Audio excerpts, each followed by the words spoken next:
Hello and welcome to GPTV on the most beautiful Tuesday, the 7th of July. My name's Philip Kingston. And I'm Gary Peer. And Gary, what do you notice is different today? Well, we're prisoners in Victoria. No, that's different. First time in 100 years. Apparently, yep. They've closed the Victoria-New South Wales border. Yep. It's not the garden state anymore. It's the filthy, dirty, rotten state. The pariah state, Phil. It's the disease state. I know. Work out your new number plate, viewers, because the game's on to come up with a new tagline. Exactly right. I've seen a few. Diseased state. The pariah state, the vulture state, the sick disease state. I think there's a few of them, isn't there, Phil? But I did say what's different. You've gone with the border. There's something different on the set today, Gary. Come on, give it a quick shot. The cameraman. Well, see, I'm not very observant, but there's not that much here.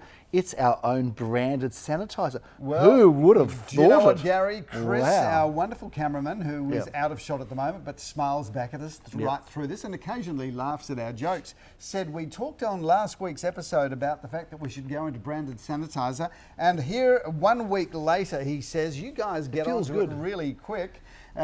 Tell me something. We mixed the chemicals in some old drums. Yeah, you know, I've got a burning feeling here. Warehouse that burnt down, the coming. recycling warehouse. Well, I bought some drums from there, Gary, and we mixed it up. And this will kill absolutely. There's this sort of distortion now, Phil, on my hands. But Gary, we're all set for the next close down because we've got the sanitizer. We're working now on toilet paper. We've ordered a couple of containers in from China. Yeah. And this will be. And it's been like we can say Gary Peer branded. So we'll just cross out Quilton and we'll just say Gary Peer loves your bum. Is that it? Is that what we can put instead of Quilton? That's it.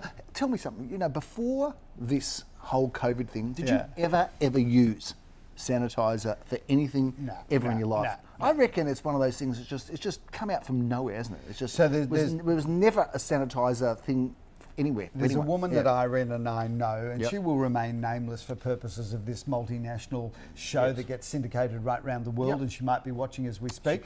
She was onto it early, Gary. She was the one that never used to touch a button in the lift. It was always the elbow. Right? We're going back years ago. But you're quite, you're very clean like that as well. Like you're a bit Seinfeld-ish. I remember, the toilet door opening and a tie hitting the door. He said they'll throw the tie out, and so I mean you're very well. Do you know what, Gary? I do hold. Attentive, aren't you? I will not use a public toilet. No. And I am very careful about what I do. I'm a bit obsessed with those as well, Phil. I've got to say. Anyway, let's not degenerate the show any more than it has over the years that it's been going. Gary, let's talk about real estate because we've had a thumping weekend, viewers. For those of you that watch the news, listen to the radio, absorb podcasts, watch the news, read the newspaper, there's so much doom and gloom out there, but the weekend's results were not bad. The industry came in at 64% clearance rate, which is not bad, Gary. Not bad. But we thumped the market with an 80% clearance. Put up those towers. 80%. Check them out. Throw some confetti over those towers because 80% is good.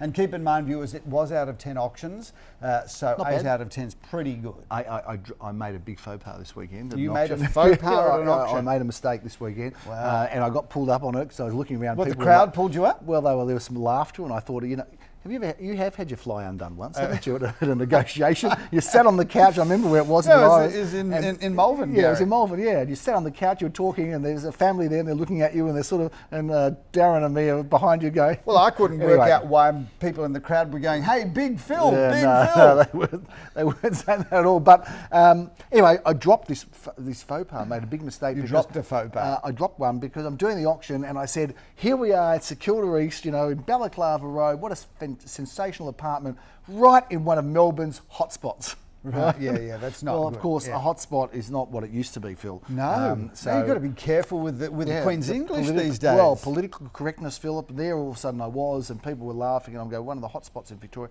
Anyway, got to be careful. Everything's changed, Phil. The whole world has changed. Everything's changing. We can't go to Victoria. My wife was looking forward to go. Victoria. We can't go. We can't go out of Victoria. My wife is looking forward to going to Sydney, just get a little bit of heat, just go a few degrees warmer because Queensland we're out. Now that's it. Soon we won't be able to cross the Yarra. Soon we'll just be able to go into our street and our house, and we just get shrunk into that one room. Do you know what? I was speaking to some intelligent people across the weekend, Gary. I know that comes as somewhat of a surprise to you, but I was speaking to some intelligent people in the medical field that would say get used to COVID. It may well be around for many, many years because there's no guarantee that a vaccine's coming. No, I think we'll give it up. You know, if you think about the common cold, viewers, the common cold, tens of billions, if not trillions of dollars has been spent over the last 50 years in medical research trying to solve the common cold, and they have not been able to. So what does everybody think, that we're just going to find a antidote or a vaccine to this virus just because it's now sweeping the world? That's what I was thinking, Well, it's the common cold has proven, Gary, that it's just not so easy. Well, you can have Vicks, that cures the common cold, isn't well, it? Just have a little Vicks baby rub.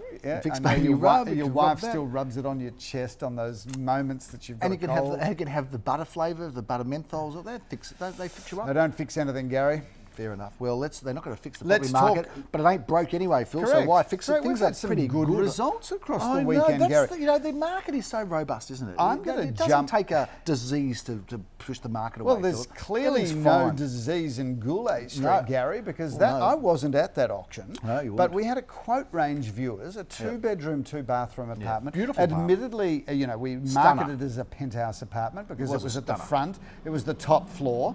A big balcony that looked towards the city. And we had a quote range 8 to 880. Now tell me, what was the first bid at the auction, Gary? First bid was 880. Bang, we were on the market and flying, Phil. We were flying. Anyway, we sold for $975,000, almost $100,000 over the top of the range. So almost cracked the $1 million mark. That is, look, it was a very special apartment, but just goes to show that when there's 2, 3, 4 people that want something, then they are coming they're coming off the benches, to use a footballism, they're coming off the benches, Gary, and they're happy to play ball. And again, the beauty of auction, Phil, auctions, they work. This was an auction, and even when they don't work, they work. Even when they don't work, they work even better. No, they work. And we had another property in Balaclava Road. Yes. I auctioned that morning, Sunday morning, bright and early. While this you were was having apartment 20 at 11. Apartment 20 at 11 Balaclava Road. Yeah, it was 2011 Balaclava Road. Beautiful apartment. We talked about that in the sales meeting, Gary, because this is interesting, viewers. I think this was about 45 square metres, this apartment. Maybe, so we're not talking about a large apartment. Good floor plan though. In original condition. Looked at the kitchen and bathroom online. In original condition. Good condition. Sold for $395,000. Now, I thought that was a big price. Can you shine some light on that result? I'd be happy to. It sold to a local person living in Kilda, Philip. It was a very nice apartment. It was a little bit bigger than usual because it had a separate kitchen, a separate bathroom, and a balcony. A few things that a lot of one-bedrooms don't have.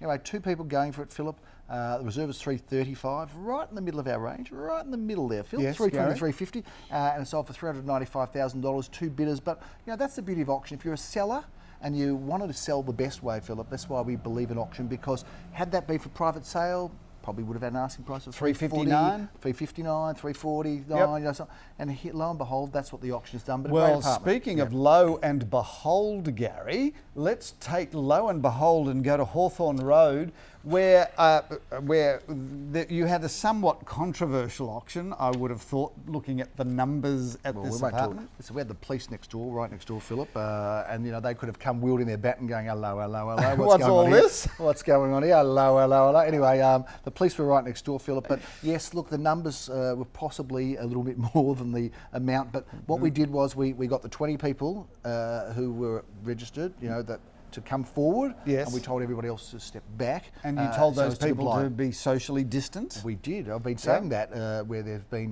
numbers where, so we're sort of trying to get and do the right thing, Phil. We're trying to make sure the registered bidders are at the front, and if someone wants to be an observer, we're saying to them to push right back out of the way. Otherwise, we're going to take the auctions inside, Philip. So, Gary, just take me through this Hawthorn Road property, because it is interesting. Again, we had 7 people bidding. We did, Phil. Something like 20 registered parties, but 7 people actually put their hand up, which means if it had have gone for a lesser price, there might have been more hands up. But ultimately, what was the reserve there, Gary? Phil, the reserve was in the range. The range was $590 to $640. Yes. First bid was $620, if I'm not mistaken. Yep. And it just ran away and sold for $705. Really competitive auction. So, viewers, for those of you that are wondering what's going on in the market, there is no question that there is multiple bidding across all different sorts of properties, and we've talked about the lower end, that is the $400 to $1 million range, because there's a lot of buyer activity in that. So, if you're sitting at home thinking, will you sell your apartment, your investment property, without question, sub $1 million, I reckon it's game on big time. It's game on big time. It is very quiet right now at the top end, but gee, there's some beautiful listings coming, Phil. There are, Gary. We're going to take the lids off a couple of big listings shortly, Gary. So there will be some fuel for that fire. There's a few coming through this weekend at auction as well, which we'll talk about, but it's been very quiet at the prestige end of the market. There's been a few deals done quietly, not as many as we'd like people to believe and like to actually boast about, because there hasn't been that many, but there have been a few of them going on, Phil.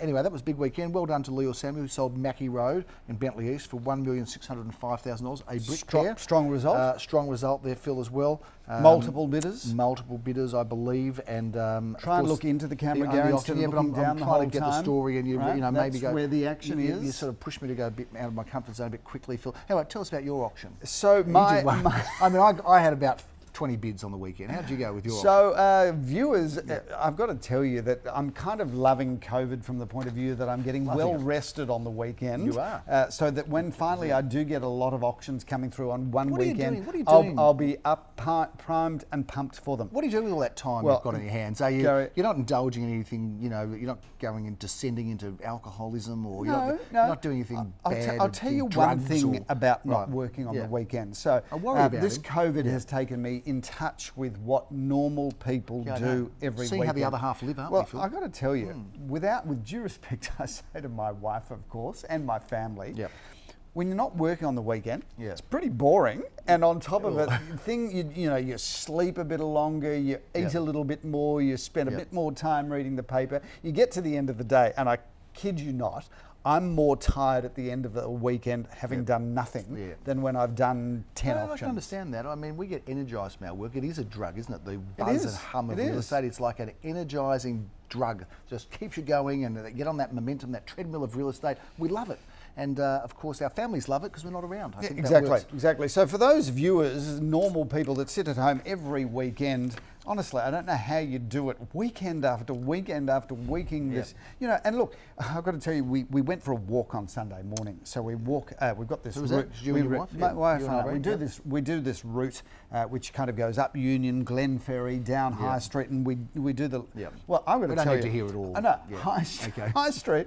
We must have stopped 7 times to have a conversation with different people that we knew. No, that's good. And it's just, hi, how are you? How are you? What have you been doing? How are the kids? Rah, rah, rah. And it's like, it's just so tedious. Did you get any listings out? Did you get a sale? I didn't. As I say, normal people, they have the most mundane, tedious lives. I'm glad it's because you've said sometimes your walks aren't always such friendly walks. I mean, I walk around Caulfield and I find Caulfield to be a very friendly. It is a very friendly suburb. Armadale is less friendly, I must say. Right? But you managed to engage with people and have friendly conversations. Move it on, Gary. That's good. Move it on. Phil, we've got a busy weekend coming up this weekend. Well, not really busy, but not bad. We've got 8 auctions on. In fact, it's not really busy at all, come to think of it. But 8 auctions on, Phil. We're going to roll you out. Yeah, we are. We've got one on Saturday and a couple on Sunday. But we have got some activity, Phil. We've got some good listings, some good properties. We start off on Saturday morning with this beautiful property. I love this property in Alfred Street. It's a beautiful. Before we talk about it, because I think we've got to address the negative press that's going on. Every time I open the newspaper, which is daily,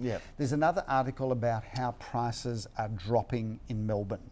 And yet, I think it's fair to say, right across all of the sales that we've made, across all of our offices, have you seen prices soften? I have not seen them soften. I've seen them maintain their levels. I've seen a concerted effort by agents to make that happen, because it's tougher. There's a few people out there that are trying to take the opportunity of the times to get things cheap. You can't blame them. Obviously, if you're a buyer, you want to buy as cheap as you can. But I think from where we sit in our agency, we are holding on to prices. I have seen a few. I don't want to be too nasty, but I have seen a few listings sell. No, but it's true. With other agents, Gary, we're selling them really well, but other agents, other competitors are not getting the prices that we are. Well, I'm not going to argue with you, Philip, because I think that's unhealthy for a a partnership. I believe that totally. But I know there's been a few where I really do think they sold for less than what they should have. But I've got to say across the board, and I know that there's a few that we can directly relate to. There's one that was right next door to another one we sold that was far better, like hundreds of thousands of better, and sold for just a little more, like 50,000 more. I thought that was a very poor result. But generally speaking, I think we are getting strong results, and I think the prices are holding up and holding well. And some things are getting as much or as more as they ever got. Well, I mean, that's the other thing. I reckon sub $1 million, definitely. Yeah. Strong. I reckon it's a strong, if not stronger. Strong market, right? yeah. So and I'm kind of surprised by it, actually. Yeah. Now, so here's though let's try to be open and transparent on this discussion. If we had twice the amount of stock on the market, which is really what we need to run a business successfully, do you think the prices would be as strong as they are? So you're saying we either have twice as much stock and our business operates and the prices are less and everyone suffers, or we have the same amount of stock and everyone goes well and we suffer? So what I'm saying, Gary, is we Okay. could handle, we've got the infrastructure to sell twice the amount of property that we're currently selling. If there was twice the amount of stock, if we had twice the amount of stock, it means our competitors would probably have twice the amount of stock. There'd be a lot more stock on the market. Would the prices be as strong as they are? I think they probably would. I think they'd be close. Maybe not quite as well, but I think they'd be close. Because I mean, you look at the number of bidders around, there's a lot of buyers around. We have not set this up, viewers, but that's exactly the answer I was looking for. So think about this.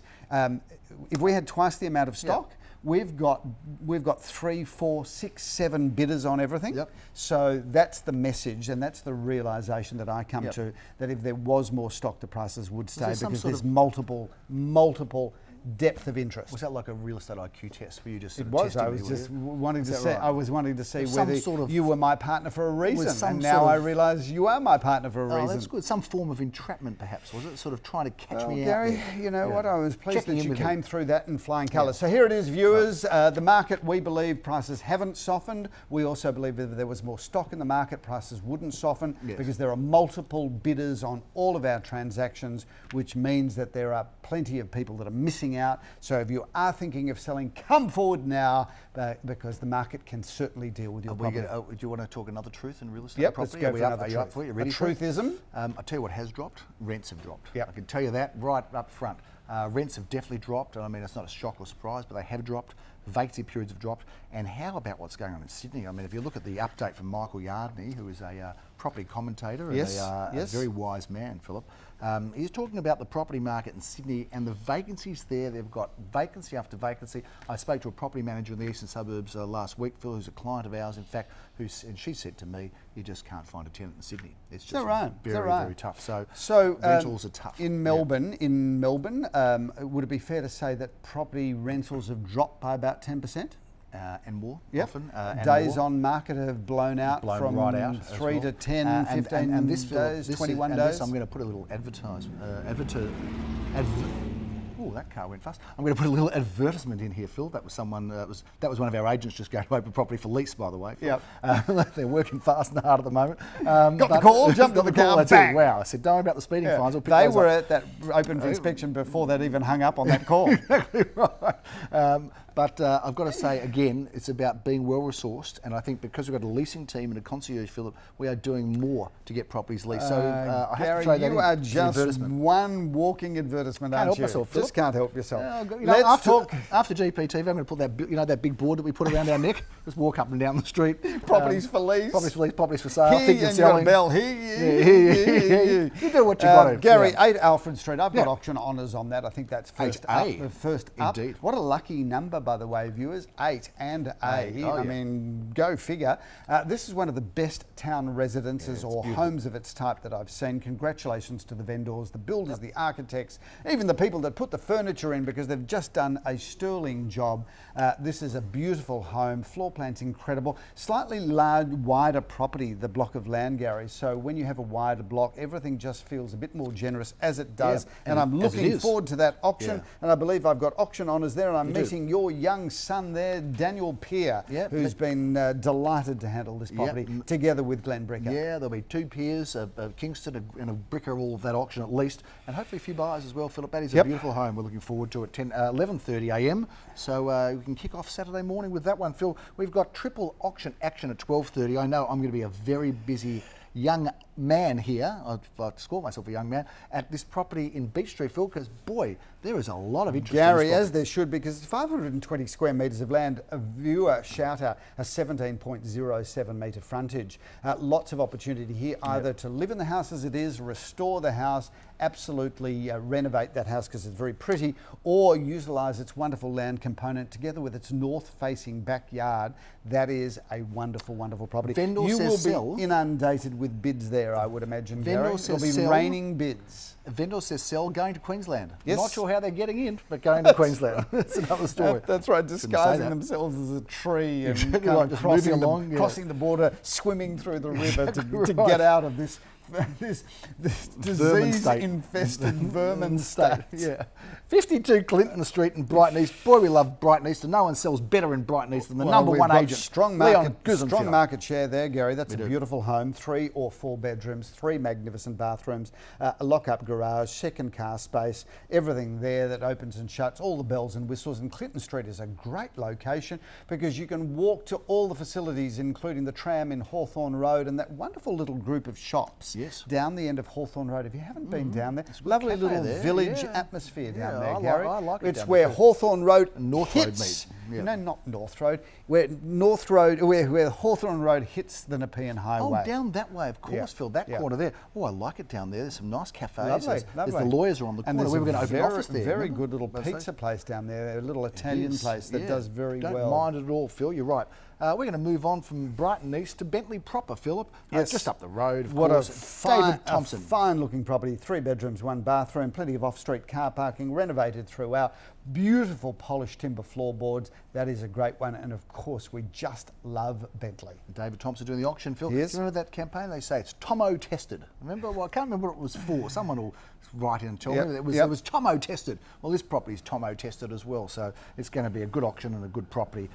Come along and see David do his thing at 12:30. Philip, at 1:30, Jeremy Rosens has the last word, as he so often does, as the auctioneer, together with Ben Eisner in Windsor in the Avenue. Beautiful property, and the Avenue is a great address because if you buy on the Avenue, viewers, you've got 2 trams on your doorstep. In fact, 3, one in Chapel Street, one in High Street, one in Dandenong Road. You can walk to the wonderful Chapel Street and the Williamsburg end of Chapel Street, which is the Windsor part between High Street and Dandenong Road, and go to one of my favourite restaurants, which is Maha East. Which I don't know whether it's even open at the moment, but Maha East, if you're into Middle Eastern food with a kind of much more of a Western palate, it is fantastic. Have you been to Rebel Blue, Phil? That's Rebel a Greek Blue? restaurant. That's a Greek restaurant also in that area. No? And it's not, traditional Greek like Yassel there and break the plates. No, it's not like that. It's a Greek, modern Greek cuisine. Yes. But I got a great meal the other night. However, they gave it to somebody else, so then I had to wait. But they did make it free, which I thought was very nice. Oh, and professional. well, okay. So a free That was meal. a- that was a good deal. But great restaurant, Rebel Blue, if you want to go down. It's Okay. a cool bar late at night, Phil. You wouldn't understand. You're well surely asleep by then. I'm well and tucked up. And by the way, 11 o'clock. I like to be in bed, asleep by 11. and that's when I like to usually go out. Phil, by the way, the Avenue, just a few doors down from my niece, who just made me a great uncle. Well great done, uncle. great I just Uncle want to share Gary. that. She lives just in the Avenue there. Great uncle. It's That great makes you to a be grunkle. A grunkle.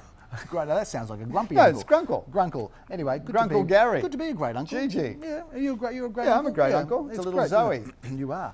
It's a beautiful thing. Let's move on, Philip, to Sunday, because that's all there is on Saturday. It Wouldn't all mind being finishes a there. grandfather, Jacob and Ben, if you happen to be watching this show. Oh, really? You want to be a grandfather? You ready for that? Absolutely. No, I'm not rushed to be a grandfather. No, Really? beautiful. I love children, boy. Gary. Is Love that them. right? Yeah, but Love them. Do they love you? 4 at 62 Alma Road, St Kilda. Speaking of grandchildren, if you've got nothing to do this weekend, go and buy your grandchild this apartment. 2 bedrooms, 1.5 bathrooms, and a car space, beautifully renovated throughout. It's elevated. It's a wonderful apartment, and we love that location. And Leo Samuel gets to do an auction this weekend because it's been a bit quiet. Everybody else is just buzzing around auctioning, and he gets his beak in to a bit of auction action. Phil, at the same time at 12:30 there is double auction action, and you will be at Takapuna Street in Caulfield South. I love Takapuna, but I do love that's the New Zealand end of Bamborough Yes. Road. It's And choice. Choice brew. Viewers, if you haven't, choice. you don't know, we've got Rotorua, Takapuna, Remuera. and Remuera Yeah. Street. So it's kind of interesting, if you viewers, if you do know the history as to why that little part of South Caulfield was named after New Zealand locations, I'd be curious to know. You don't know? No, I don't. I don't know either. Anyway, this is a wonderful home. I've done a video tour of this property in Takapuna. It's the most gorgeous home, beautiful period features, but it's been modernised. So there you're getting your own home, you're getting land, it's single story, it's got period detail, it's gorgeous, and I'm looking forward to doing the auction there with the Sally Zellman, Darren Krongold, Daniel Fisher and Dunn Gutman, Eliza Shillett team. Wow. What a team they are. Cast of thousands. Phil, that's a big wrap for our auctions on the weekend. Not a busy weekend, but some great quality properties. Make no mistake about that, Phil. Make no mistake. No. Speaking of making no mistake, our house of the week, Gary, is number 12 Albert Street, What Caulfield a handsome North. home, Philip. What a Well, beautiful Gary, handsome that home. would be a misdescription, an underdescription. This home is stunning. It's 4 bedrooms, 2.5 bathrooms with a double lock-up garage coming in from a right-of-way at the rear. Albert Street is one of the best located properties because you can walk to the tram in Hawthorn Road, walk to the tram in Balaclava Road. You've literally got Caulfield Park right there on your doorstep. You can just walk to our offices. This is stunning because you've got a main bedroom downstairs, you've got a big kitchen meals family room, a gorgeous landscaped garden, really, really good real estate. Love it. We're excited about this one, Phil. I know you're going to have the auction on us a little bit down the track. We're going to be Gary. later on in the month, in this month of July, Phil, in the new financial year. We said happy financial year last week. And hopefully it will be a good financial year for everybody watching and for the economy, Philip, because we do hope that things go all right for this wonderful country in which we live. Literally, ladies and gentlemen, if you were born in this country, you won the geographic lottery by being born here. If you emigrated to this country, good choice. You could have gone maybe to Canada. You could have gone to the United Kingdom, but you chose Australia. Gone to Afghanistan. And it is the best country of the world, this little island nation of ours. It is, but I'm not quite sure we're in the best state right at the moment. Yeah, well, you picked, if you're living in Melbourne and you did emigrate to this country, boy, did you choose the wrong state. The state's filthy. You must have got off the boat at Port Melbourne and gone, oh, this place is like a sewer. Oh, it's not quite that bad. You get a bit carried away. It's disgusting. Clean up this state. Clean it up. Anyway, hopefully we'll get it cleaned up. Hopefully Dan the man, I think he's under a bit of pressure, Dan the man. Some of the decisions have been very good. Some may be questionable, Phil, but we are. Do you know what? I reckon his times. next press conference, Gary, he's just going to be in a hazmat suit. Exactly right. Just walking through. Exactly And right. that whole the whole thing, the one, even the hazmat suit which they blow up with air, which makes you look like the Michelin man, but sort of make sure that nothing gets in there. Yeah, I think so. Yeah. This is a filthy, dirty, rotten place to be. I mean, still the best state. Have you seen the images of him in the Sergeant Schultz outfit? Him saying, "I know nothing." So he was talking about the rules and what's appropriate, and now all of a sudden they say, "Well, what about the protests and what about the hotels and the private security?" He's saying, "I know nothing." Speak to the health officer. Bit of a shout out to all of our hard-working politicians, regardless of their political persuasion. I think it's a tough time to be a politician. I've got to say, I think there's been great unity. I think I think Scott Morrison has been really respectful to the states. There hasn't been a lot of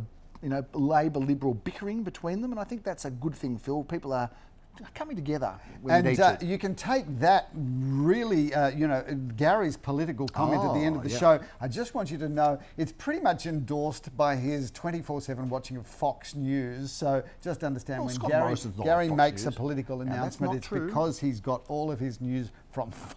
I like to watch CNN as well, Phil. I like when the commercials are in Fox. I go to CNN. No, that's not true. I like to see what both sides have got to say. Anyway, you've heard from two sides of the real estate industry here, one from myself and one from Mr. Philip Kingston, neither that might make a lot of sense, but that is the week of real estate, of what's happening here in July. Get out and about. The market's back. It didn't really leave. If you put your life on hold because you're not sure what to do, just understand this. Life, every day, you've got to live it as though it was your last. So get off the couch. One day will be. Go and buy yourself a beautiful home and just get the most out of every day. We look forward to seeing you at our inspections and at our auctions, within the numbers that are allowed, and speaking to you about your real estate needs. I'm Gary Pearce. I'm Philip Kingston. Have a fantastic week.